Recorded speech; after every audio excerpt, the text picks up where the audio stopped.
Спасибо.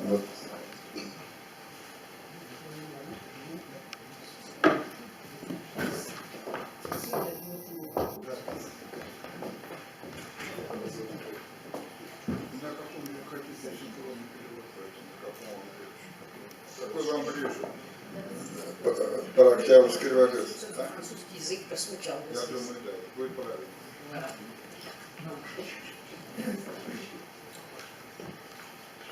Я могу тоже по-русски, но я считаю, что все-таки хорошо. Этот культурный центр во Франции, он должен, я очень благодарна нашему послу, который захотел этот культурный центр, мы обязаны ему тем, что он существует, то именно он существует, чтобы общать и приближать Францию и Россию. Так что позвольте мне по-французски говорить.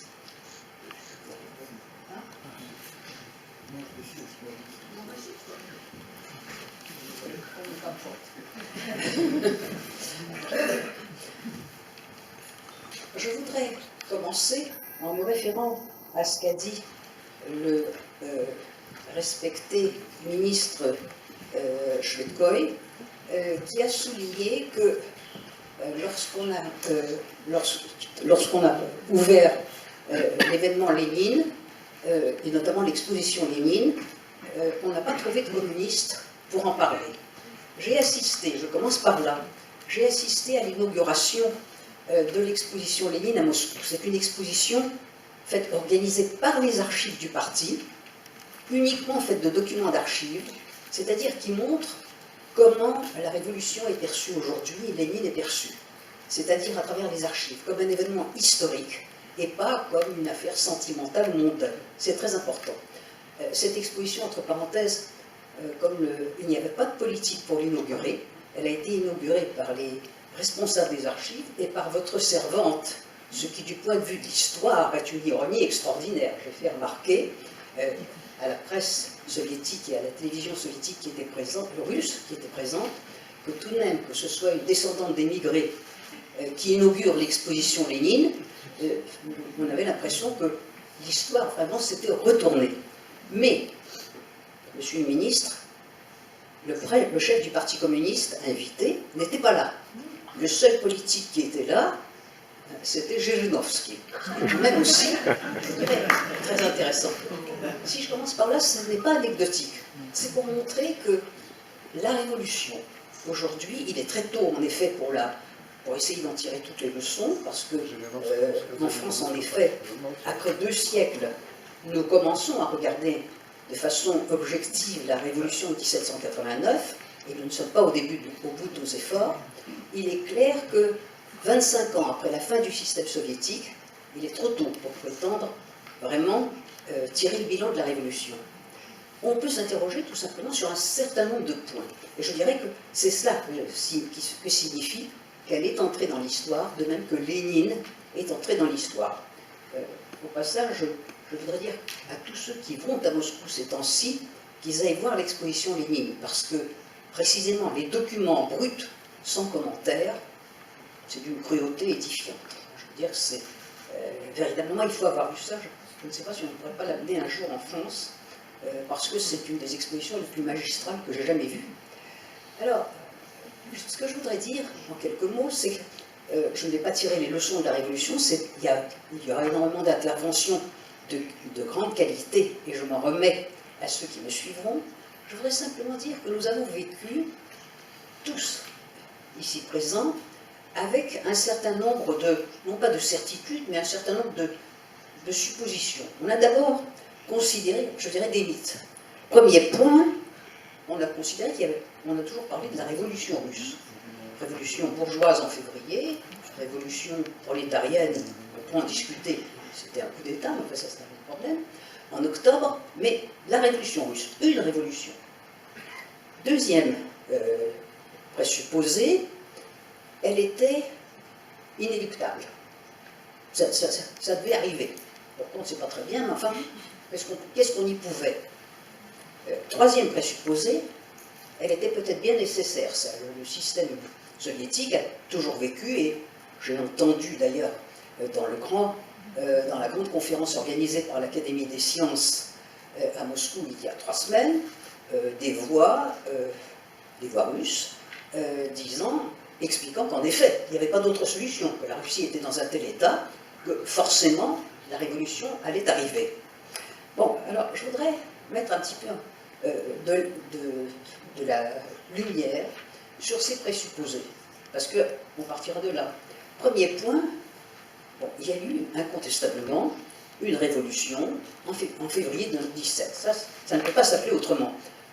Le renversement de la monarchie, la fin de la monarchie en Russie, et je fais une parenthèse, je me souviens que Boris Nikolaevich Yeltsin, qui était un homme de grande conscience, qui avait la conscience de ce qu'était l'histoire, s'interrogeait et disait, est-ce qu'il ne faudrait pas restaurer la monarchie? Est-ce que ce ne serait pas le moyen de réparer, je dirais, le tort historique que l'on a fait? Bon, il est clair qu'il n'a pas pu le faire et que ça n'avait pas de sens. On ne restaure pas, et c'est ce que disait Otto de Habsbourg, après 2 générations, on ne restaure pas, c'est terminé. Mais c'est la fin de la monarchie, la transformation complète, politique et sociale du pays, c'est une révolution incontestable. Alors, la révolution d'octobre, c'était un coup d'État, ça n'a jamais été une révolution, personne n'y a... Ça a été un coup d'État magistralement mené, mais pas du tout préparé par Lénine. Alors je voudrais rappeler ici que Lénine avait une spécialité, c'est qu'il n'était jamais là au moment où les révolutions commençaient. Il n'était pas là en 1905. En 1917, au moment de la Révolution, il se trouvait en Suisse, dans le village des horlogers à la Chaux-de-Fonds, où il faisait une conférence, et ses camarades socialistes sont venus le tirer par la manche en lui disant « il y a une révolution chez nous ». Et il a répondu très tranquillement, et ça c'est historique, « écoutez, je suis un homme sérieux, attendons que la révolution se déclenche en Suisse ». Il a fallu attendre pour rentrer, ça a été toute une organisation. Bon. Donc, je veux dire que la planification de la révolution par Lénine est un grand mythe. Lénine a écrit sur la révolution, mais il n'est pas pour grand-chose dans le développement des événements. Il n'y est pour quelque chose qu'à partir du moment où il arrive en avril 17 à la gare de Finlande, alors là, tout d'un coup, conscient de la situation, il a ce propos, là, tout le pouvoir aux soviets, ce qui ne signifiait pas d'ailleurs du tout le pouvoir aux soviets, mais tout le pouvoir aux bolcheviks, qui doivent infiltrer les soviets. C'est exactement ça. Enfin, il s'est précipité sur une situation donnée qu'il n'avait pas créée. Bon, je reviendrai dessus dans un instant. Mais la vérité, c'est que derrière cette révolution dite russe, il y avait 3 révolutions. Et c'est ça qui est extrêmement important. C'est ce qui explique l'ampleur du phénomène. Et ça, Lénine l'avait en partie compris. Il y a la révolution qui se déroule à Pétrograd et dans quelques villes de Russie. Il y a surtout, et c'est ce qui explique véritablement l'ampleur du phénomène, il y a une révolution des nationalités, et Lénine l'avait compris, l'avait pressenti, car s'il n'était pas sur le terrain révolutionnaire, sur le terrain de la pensée, il était tout de même extrêmement structuré. Et il avait, dès 1907, au congrès de Stuttgart, au congrès de la social-démocratie, senti que le facteur national, contrairement à toute l'idéologie qu'il défendait, que le facteur national allait être un élément décisif dans le déclenchement du mouvement révolutionnaire. La Russie étant un empire multiethnique et un empire aussi, un empire colonial, il avait pressenti que ce facteur-là jouerait un rôle. Et il a été très contesté. Il a vraiment dû défendre ses positions à la fois contre la social-démocratie européenne et contre ses collègues russes qui n'acceptaient pas cette idée. Et quand on regarde sur le terrain, qu'est-ce qui se passe? Qu'est-ce qui explique l'ampleur du phénomène? Il ne suffit pas de, je dirais, de se débarrasser d'un souverain. On l'a fait en France, on a guillotiné le roi de France, et la restauration est arrivée après. Pourquoi ce phénomène a pris une telle ampleur? C'est parce que la révolution s'est ancrée dans le terrain national, où on a eu face à face des gouvernements nationaux à travers tout l'espace, la Finlande, l'Estonie, le Caucase, etc., où les bolcheviks se sont efforcés de rattraper les fils, très difficilement, et où, au fond, on a baptisé révolution tout ce qui déstabilisait l'ordre établi. Et plus grave encore, il y avait une révolution coloniale à la périphérie, et qui a commencé dès 1916, et je vais y venir tout de suite, et qui a été provoquée par la guerre, et pas par le mouvement bolchevique. Révolution coloniale qui se traduit par le fait que en Asie centrale, où il y avait des colons, les paysans russes installés là, les soldats russes, tous se sont ligués pour que ces Kazakhs, ces Turkmènes, ces Turkestanais ne montent pas vers le pouvoir, ne récupèrent pas leurs terres. C'est tout de même très intéressant, c'est un phénomène qu'on ne raconte pas, ça n'a jamais fait partie de ce qui était accepté. On a toujours dit que la révolution, dans les confins, c'était une bonne révolution bolchevique. Or, il y a ces trois révolutions qui expliquent l'évolution de tout le système par la suite, la nécessité de construire un État fédéral, d'appuyer sur le facteur national, etc. Bon, donc déjà, je dirais, la révolution russe est bien plus compliquée qu'on l'a dit. Deuxièmement, elle n'a pas été une révolution de type classique. Qu'est-ce qui a provoqué la révolution? La révolution de février, elle a été provoquée par la guerre, absolument, qui a tout désorganisé, qui a mis le pays par terre. Qui est-ce qui a lancé la révolution? Les femmes qui faisaient la queue, qui ne trouvaient pas à manger, les villes qui étaient submergées par les réfugiés qui fuyaient les régions vers lesquelles les Allemands étaient venus, le pays était désorganisé, et c'est contre cela que la société s'est levée. C'est contre cette désorganisation, c'est pas du tout une révolution de type, je dirais, prolétarien. Mais à l'origine de tout ça, et ça, Lénine l'avait senti, il y avait la guerre. Il a compris. Quand il a vu, au fond, il désespérait de voir la révolution en Russie. Il était tranquillement installé à l'étranger et il écrivait des livres. Et quand la guerre a éclaté, il a saisi que la guerre pouvait déclencher la révolution, qu'on pouvait s'en servir. Et Dieu sait qu'il a été critiqué. Pour ça, il l'a dit, et la guerre est la défaite de la Russie. Et c'est exactement ce qui s'est passé dans cette désorganisation de l'État russe. Donc là aussi, le schéma traditionnel est absolument faussé par la réalité des événements. Troisième point, est-ce qu'elle était nécessaire? Est-ce que la Russie était dans un état tel qu'en effet, il n'y avait pas d'autre solution?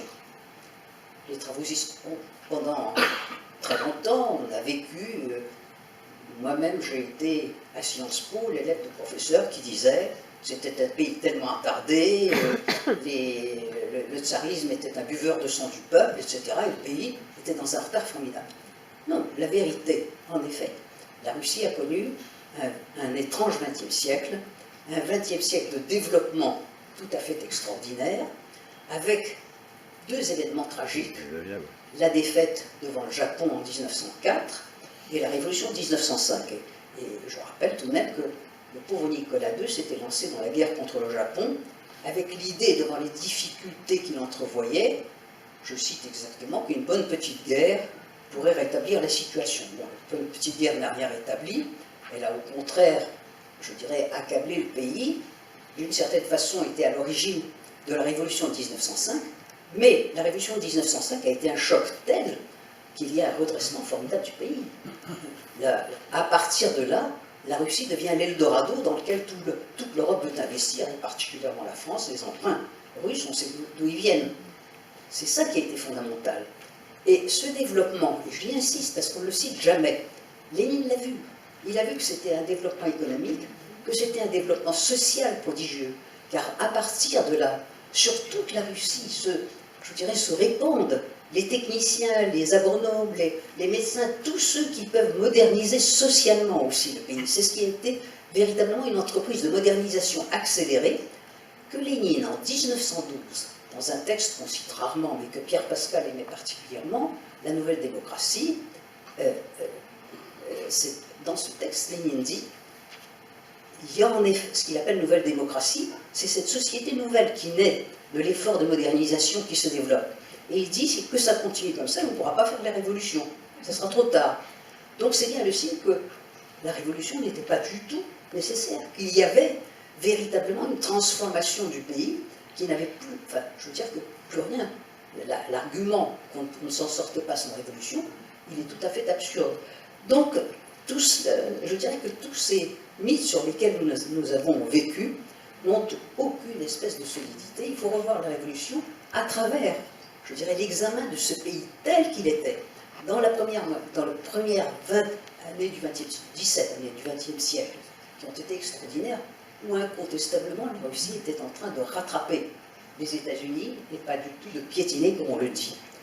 Néanmoins, et c'est là-dessus que je terminerai, Lénine, je suis très balancé dans mon jugement sur Lénine, je vous le dis tout de suite, je dirais que il est incontestablement le créateur de l'État totalitaire.